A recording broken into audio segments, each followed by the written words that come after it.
नमस्कार दोस्तों, आप सभी का फिर से हमारे YouTube चैनल पर स्वागत है। और आज के इस वीडियो में हम बात करेंगे राजस्थान स्टेट के जो भी ITIs हैं उनके एडमिशन के बारे में। जी हाँ, 2023-24 के लिए राजस्थान स्टेट में जो ITI के एडमिशन है वो आपके स्टार्ट हो गए हैं। इस वीडियो में हम कंप्लीट डिटेल की बात करेंगे कि आपको प्रोसेस कैसे फॉलो करना है, क्या फीस है, क्या स्ट्रक्चर रहता है। ओवरऑल जानकारी जो है हम इस वीडियो के माध्यम से आपको देंगे, इसलिए आप अंत तक इस वीडियो में बने रहिएगा। तो दोस्तों, जो इसकी स्टार्ट डेट है वो है आपकी 15 मई 2023 और अंतिम तिथि है 10 जुलाई 2023। आपको ये दोनों डेट्स जो है वो ध्यान रखना है। एडमिशन फॉर्म जो है चालू हो गए हैं 15 मई से और अंतिम तिथि जो है वो 10 जुलाई है। तो आपको बिना वेट किए इस फॉर्म को आप अप्लाई कर दीजिए, एप्लीकेशन फॉर्म को, क्योंकि लास्ट डेट में क्या होता है कि कई सारा सर्वर पर लोड होता है, इसलिए आपको अंतिम डेट का वेट नहीं करना है। आपको आज ही आपको ये जो ITI का फॉर्म है को फिल कर देना है। इसके लिए जो साइट्स हैं वो आपकी देखें, यहाँ पर एक राजस्थान गवर्नमेंट की साइट है जो https rajasthan.government.in ITI एडमिशन्स के लिए। दूसरा, आप अपने राजस्थान की जो आपकी SSO ID है, आप सभी की SSO ID बनी होगी, जो भी राजस्थान के कैंडिडेट होंगे आइडिया होगा SSO ID का। अगर राजस्थान से बाहर से कैंडिडेट है तो वो आप देख सकते हैं कि SSO ID जो है कंपलसरी है, वो आप बना लीजिए। उस SSO ID से आप लॉगिन कर सकते हैं। तो दोस्तों, ये जो ITI होता है, मैं आपको बता दूं ये होता क्या है। ITI एक तरह का एक CTS कोर्स होता है जिसे हम क्राफ्टमैन ट्रेनिंग स्कीम कहते हैं। इसके अंदर आपके 6 महीने, 1 साल और 2 साल के कुछ इंजीनियरिंग और नॉन इंजीनियरिंग कोर्सेज होते हैं। अब यहाँ पर इंजीनियरिंग शब्द का मतलब ये है कि जो इंजीनियरिंग टेक्निकल सब्जेक्ट्स हैं, जैसे आपका हो गया इलेक्ट्रिशियन, हो गया फिटर, हो गया वेल्डर, हो गया, ये सारे कोर्सेज होते हैं। इसके बाद आपका 6 महीने के कोर्सेज हैं, ड्राइविंग के आपके कोर्सेज हैं। उसके अलावा 1 साल के जैसे मैकेनिक डीजल हो गया, ये सारे कोर्सेज जो हैं आपके 1 साल के कोर्सेज है। इस कोर्स के बनने के बाद आपको क्या होता है कि आप एज ए टेक्नीशियन काम करते हैं। जो भी इंडस्ट्रीज हैं उनमें आजकल स्किल वर्कर की जरूरत है, तो आप एक स्किल्ड अनुभव जो लेते हैं यहाँ पे 1 साल के अंदर। आपको कई सारे इंडस्ट्री ओरिएंटेड कोर्सेज बताए जाते हैं, किस तरह से इंडस्ट्री में काम होता है, उसी रिलेटेड आपका काम होता है। आप टेक्निकली साउंड हो जाते हैं, आपको इंडस्ट्री में काम करने के लिए बताया जाता है किस तरह से आपको काम करना है। उसके साथ साथ आपको कार्य करने की जो आपकी कैपेसिटी वो आपकी बढ़ाई जाती है। और कुछ ITI जो है उनके अंदर आपका DST प्रोजेक्ट भी चल रहा है, ड्यूल सिस्टम ऑफ ट्रेनिंग, जहाँ पर क्या होता है कि आपका माने कि 1 साल का कोर्सेज है, तो वहाँ पर 6 महीने आपको ITI में रहकर पढ़ाई करनी है और 6 महीने आपको इंडस्ट्री में जाकर वहाँ का इंडस्ट्री ओरिएंटेड जो एक्सपोजर वो आपको लेना है। इसके जो एडमिशन के लिए आपकी जो क्वालिफिकेशन रहेगी वो है, आपको बता दूं, एक तो आपका कुछ कोर्सेज के लिए 8वीं है, कुछ कोर्सेज के लिए आपकी 10th है। या उसके जो भी समकक्ष है, माना कि आपके ओपन से आपने किया है, ओपन बोर्ड से, तो वो भी एलिजिबल है। उसके अलावा भी आपका यहाँ पर जो भी समकक्ष योग्यता है वो आपकी रहेगी। आयु सीमा जो है वो आपके है 14 साल, मिनिमम आपका 14 साल होना चाहिए। सिर्फ एक जो कोर्स है ड्राइवर कम मैकेनिक, उसके लिए मिनिमम जो है वो 18 साल है। इसके पीछे कारण ये है क्योंकि ड्राइविंग आप तभी कर पाएंगे जब आप 18 साल के हैं। तो मिनिमम इसके लिए जो DCM जो ट्रेड है 6 महीने की, उसके लिए आपके 6 मंथ है। आप ये ITI कोर्स करने के बाद आप as a electrician, painter, technician हो गया, फिटर हो गया, एज ए आप काम कर सकते हैं। ये सब प्राइवेट इंडस्ट्री में आप काम कर सकते हैं। इलेक्ट्रिशियन की काफ़ी स्कोप है। जो हमारे ऑटोमोबाइल है उसके अंदर जो ऑटो पेंटिंग करते हैं उसका भी काफ़ी स्कोप है। टेक्नीशियन, आप जो गाड़ियों के रिपेयर करते हैं उसमें एज ए टेक्नीशियन काम कर सकते हैं। फिटर, जो आप मशीनरी देखते हैं, वर्कशॉप देखते हैं, उनमें जो लेथ मशीन ऑपरेट करते हैं उनमें भी आपको फिटर की रिक्वायरमेंट रहती है। और एक ये जो है आपका स्टेनोग्राफर, इसके अंदर 2 कोर्सेज होते हैं, एक तो हिंदी और इंग्लिश। ये स्टेनोग्राफर क्या होता है मैं आपको बताऊं कि आजकल जो हम देखते हैं पर्सनल असिस्टेंट जो होते हैं, PA जो होते हैं, उसकी रिक्वायरमेंट काफ़ी ज़्यादा है। राजस्थान गवर्नमेंट में भी आप देखेंगे, किसी भी स्टेट गवर्नमेंट में देखेंगे या आप सेंट्रल में देखें, तो स्टेनोग्राफर की कई सारी वैकेंसी जो निकलती है। इसके अंदर आपको 1 साल के अंदर जो शॉर्ट हैंड है उसकी जो है ट्रेनिंग कराई जाती है, किस तरह से शॉर्ट हैंड लिखते हैं, और काफ़ी अच्छा स्कोप स्टेनोग्राफर को रहता है।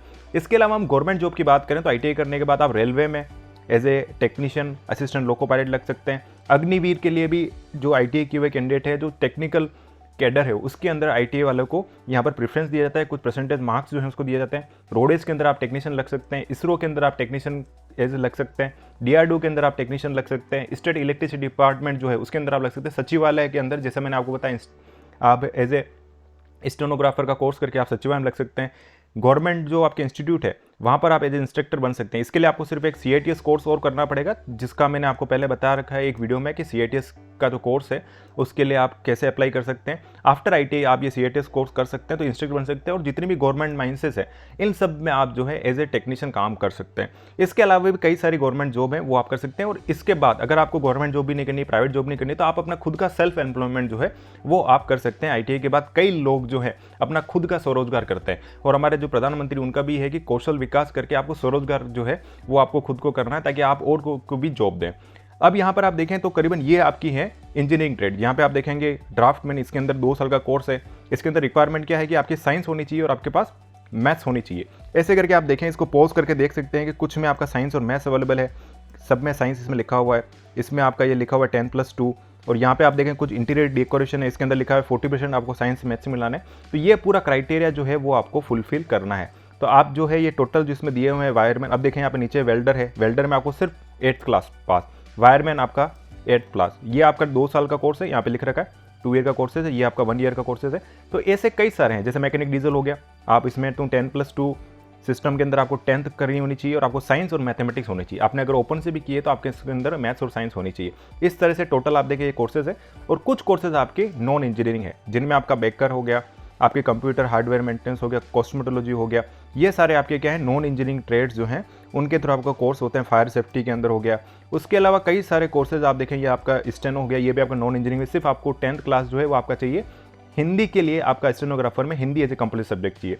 ये आपका टूरिस्ट गाइड है, उसके अंदर आपके जो टूर असिस्टेंट है, ये कोर्सेज हमारे जो CETT कोर्स चलता है राजस्थान के अंदर, CETT के अंदर आप जो है ये कोर्सेज कर सकते हैं। और इनकी जो इस कोर्स करने के बाद आप जो होटल्स हैं इनमें आप लग सकते हैं। कई सारी गवर्नमेंट जॉब रहती है आजकल, अभी कई गवर्नमेंट जॉब आ रही है, उनके अंदर भी आप अप्लाई कर सकते हैं। तो ये आपके टोटल कोर्सेज जो हैं। और ये आपको SCVT दिख रहा है, ये आपका स्टेट काउंसिल का सर्टिफिकेट है, तो आप अकॉर्डिंगली आप देखकर यहाँ पे अप्लाई कर सकते हैं। अब इसका आवेदन करने के लिए आपको क्या है, मैंने बताया आपको दोनों साइड से, यहाँ पर आप जाएंगे। टोटल इसकी जो फीस है 100 रुपये तो आपकी जनरल के लिए फीस है, प्लस 100 रुपये प्रोसेसिंग, मतलब 200 रुपीज़ आपकी होगी जनरल की फीस है। और SC ST के लिए आपका 75 और 100 मतलब 175 उनका है, अराउंड 75 रुपीज़ है। तो ये आपकी जो फीस है उसको आपको फिल करना है। ऑनलाइन जो है आपको इसके अंदर अप्लाई करना है।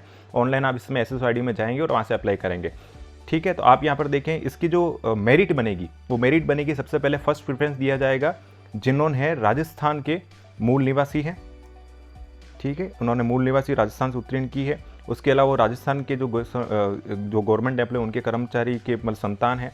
उसके अलावा फिर आपको दी जाएगी जिनका जो सेंट्रल गवर्नमेंट के हैं और राजस्थान में उनके अभी काम कर रहे हैं। मतलब फर्स्ट तो हो गया जिन्होंने क्या किया, 8th जो है वो आपके राजस्थान या आपके इसके अंदर राजस्थान से उत्तीर्ण किया। दूसरा वो डोमिसाइल यहाँ का होना चाहिए। तीसरा वो राजस्थान में उसके गवर्नमेंट एम्प्लॉय जो उसके फादर हैं तो उसको मिलेगा। चौथा आपको मिलेगा जो सेंट्रल गवर्नमेंट में है। उसके अलावा सेकंड प्रेफरेंस जो है वो आपको इसमें दी जाएगी। तो इसलिए मैं इसलिए बता रहा हूँ प्रेफरेंस कि आप जब फॉर्म भरेंगे तो आपकी जो भी अगर डोमिसाइल है तो आप डोमिसाइल इसके अंदर भरिए। आपने अगर 10th यहाँ से की है, 8th यहाँ से की है, 10th यहाँ से की है, तो आप उसके अंदर फिल कीजिए ताकि आपको उसका बेनिफिट मिले। अगर आप यहाँ पे फिल नहीं करेंगे तो आपको इसका बेनिफिट नहीं मिलेगा।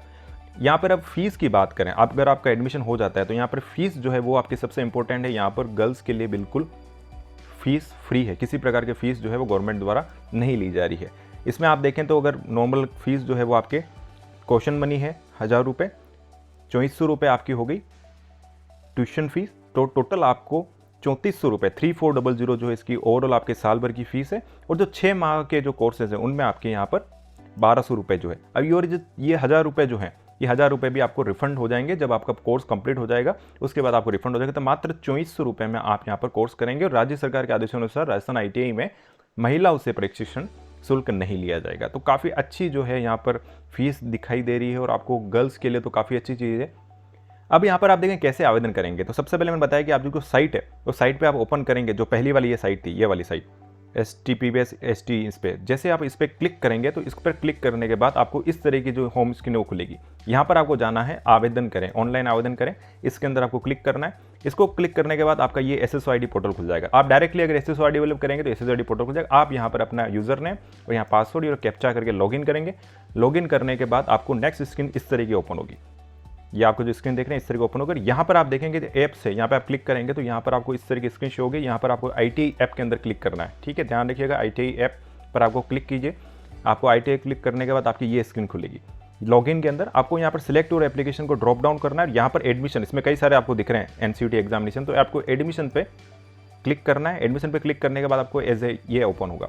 यहाँ पर आपको एप्लीकेंट पे क्लिक करके रजिस्टर करना है। क्या करना है, एप्लीकेंट पर क्लिक करके रजिस्टर करना है। रजिस्टर करते ही आपको नेक्स्ट स्क्रीन जो है वो इस तरह खुलेगी। इसके बाद आपकी ये स्क्रीन आएगी।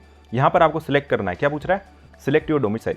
अगर आप डोमिसाइल ऑफ राजस्थान पर सिलेक्ट करेंगे तो आपको यहाँ पर जन आधार के बारे में पूछेगा। अगर आप राजस्थान से सिर्फ पेड क्यों है तो इसे, अगर आप बाहर से हो, इस तरह से आप यहाँ पर सिलेक्ट कर सकते हो। आप नॉन डोमिसाइल हो तो यहाँ पर क्लिक करेंगे।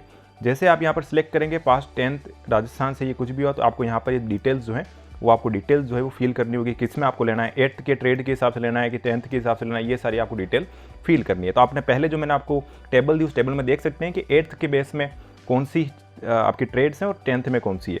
ये आपको उसके फॉर्म भरने के बाद आपको इसके अंदर फिल करना और सबमिट करना है। इसके आगे भी कई सारी डिटेल्स आपसे मांगेगा, वो आप डिटेल भर दीजिएगा। 10th के मार्क्स होंगे और 10th के मार्क्स जो है वो आप वो एक्चुअल भरिएगा, मतलब आपको जो देखते हुए उसके अंदर आपको फील करना है कि 10th में मेरे मैथ्स में इतने हैं, क्योंकि ओवरऑल जो मेरिट बनेगी वो मेरिट आपके 10th के और 8th के परसेंटेज से बनेगी। कई कैंडिडेट्स क्या करते हैं कि ई मित्र से भरवाते हैं तो वहाँ पे फॉर्म में डिटेल्स जो है वो आपकी गलत फील कर देते हैं, वो आपको नहीं करना है। तो आपको क्या क्या चीज़ें ध्यान रखनी है, सबसे पहले फील द करेक्ट इन्फॉर्मेशन, मतलब आपके 10th के मार्क्स जो होंगे वो आपको एक्चुअल भरने हैं, परसेंटेज सही भरने हैं। क्योंकि वहाँ क्या होगा, अगर माने कि आपके परसेंटेज तो 60 थे, आपने गलती से 70% भर दिए, तो उस कंडीशन में क्या होगा, आपको मेरिट में नाम आ जाएगा। आप जब कॉलेज में रिपोर्टिंग करेंगे तो वहाँ पर आपका जो है ये रिजेक्ट कर दिया जाएगा, क्योंकि आपने यहाँ पे इन्फॉर्मेशन गलत दी है। आपको एग्जैक्ट जो परसेंटेज है वो आपको फिल करने है, बिल्कुल भी एक पॉइंट भी गलत ऊपर नीचे नहीं करना है। और जो आपके स्कैन डॉक्यूमेंट इसके अंदर मांगे जाएंगे, जैसे आपके डोमिसाइल मांगा गया, तो कोई लोग देखते हैं कि डोमिसाइल की जगह आधार कार्ड डाल देते, तो डोमिसाइल जो है वो आपको एग्जैक्ट डोमिसाइल देना है। कुछ कैंडिडेट जो होंगे वो राजस्थान के अंदर टीएसपी के अंदर होंगे, तो वो अपना टीएसपी का जो विशेष मूल निवास है वो आपका अप्लाई करें। कुछ आपका ये चीज़ों की सेकंड की अपलोड क्लियर डॉक्यूमेंट। फिर आपकी एक्चुअल कैटेगरी, अगर आप जनरल में तो general, SC, ST, OBC, EWS, TSP, तो एक्चुअल भरिए और उसका जो प्रूफ है वो उसके अंदर लगे। ईडब्ल्यूएस है तो ईडब्ल्यूएस का जो आपको स्कैन करना है। कुछ लोग टीएसपी में होते हैं पर वो जनरल में फॉर्म भर देते हैं तो उसको टीएसपी का फायदा नहीं मिलता है। तो इस तरह से जो डिटेल्स है वो आपको फिल करना है। आपको ईडब्ल्यूएस है तो आपको ईडब्ल्यूएस सर्टिफिकेट करना है। अगर आप डिफेंस के हैं तो आपको आगे मैं बताऊंगा कि डिफेंस पर्सनल के लिए किस तरह का आपको सर्टिफिकेट बना के लेके आना है। कई लोग क्या करते हैं कि डिफेंस पर्सनल सिर्फ अपने फादर का जो डिपेंडेंट रहते हैं उनका आईडी कार्ड लेके आ जाते हैं कि ये वो, उससे काम नहीं चलेगा। एक्चुअल आपका जो है सर्टिफिकेट जो है यहाँ पर प्रोफोमा दिया गया वो आपको आपके फादर के थ्रू बनवा के लाना है। और आपको जो ट्रेड चूज़ करनी है वो आपके इंटरेस्ट की चूज़ कीजिए। कई लोग क्या करते हैं कि पहले भर देते हैं, माने कि कोपा भर दिया और उसको इंटरेस्ट तो मैकेनिकल साइड से था, तो फिर बाद में वो चेंज करवाता है और वो एक साल परेशान ही रहता है कि यार मुझे कोपा में नहीं करना था, मुझे दूसरी ट्रेड में करना था। तो ये चीज़ आपको हमेशा ध्यान रखनी है। आप अपनी करेक्ट इन्फॉर्मेशन भरिए, क्लियर जो डॉक्यूमेंट्स हैं वो आपको स्कैन करने हैं, एक्चुअल कैटेगरी के अंदर भरिए, जो आपकी एक्चुअल कैटेगरी है उसका सर्टिफिकेट है आपके पास ही नहीं, ये आप ध्यान रखिए। अगर सर्टिफिकेट नहीं है तो आप लास्ट डेट से पहले इसको बनवा के ही अप्लाई कीजिए, ठीक है। तो ये आपके इंपॉर्टेंट पॉइंट्स है जो आपको बनने से पहले ध्यान रखना है। ये आपका जो सर्टिफिकेट में बता रहा था कि फॉर्मेट ऑफ डिफेंस पर्सनल, इस तरह का जो फॉर्मेट है, ये फॉर्मेट आपका जो है, मैं आपकी इसकी लिंक जो है वो आपके डिस्क्रिप्शन दे दूंगा। यहाँ से आप जो पूरा ब्रोशर डाउनलोड करेंगे उसके अंदर ये लास्ट में आपका दिया गया है। तो यहाँ पर आप देखें आपके फादर की जो सर्विस रैंक है, अगर जो भी इसकी कैटेगरी वो आपको फिल कर ये करना है। तो ये जब अगर आप डिफेंस पर्सनल का अगर आप बेनिफिट ले रहे हैं तो आपको यहाँ पे फिल करना है। यहाँ पर आप देखें कई सारी बार क्या होता है क्या कि नाम में और सरनाम में आपका बदलाव होता है। तो डॉक्यूमेंट में आपने यहाँ लिखा हुआ है कि मेरे मार्कशीट में ये नाम है, एक्चुअल नाम ये जो अधूरा है, तो आपको एक शपथ पत्र देना है ताकि आप ऑथेंटिकेट कर रहे हैं कि मेरे नाम में है। ये एक तरह से लीगल डॉक्यूमेंट होता है, तो आपको इस तरह का डॉक्यूमेंट जो है वो आपको फिल करना है। तो यहाँ पर आपने ओवरऑल देखा कि किस तरह से आपको फॉर्म जो है फिल करना है और क्या क्या चीज़ें आपको अप्लाई करनी है, क्या क्या जॉब्स इसके लिए रिक्वायरमेंट थी। आप डेट का ध्यान रखिएगा, डेट जो है वो आपकी 15 मई 2023 स्टार्ट हो गई और 10 जुलाई इसकी लास्ट डेट है और ये इसकी वेबसाइट है, इससे आप अप्लाई कर सकते हैं। तो दोस्तों आज के इस वीडियो में हमने बात की कि किस तरह से आपको ITI का फॉर्म जो है फिल करना है। अगर आपको फिर भी किसी प्रकार कुछ डाउट है तो आप इस वीडियो पर कमेंट कर दीजिएगा, हम कोशिश करेंगे कि आपके वो डाउट को क्लियर करें। तो दोस्तों मिलते हैं जल्दी एक और नई वीडियो के साथ। Till the time stay safe, stay healthy, जय हिंद।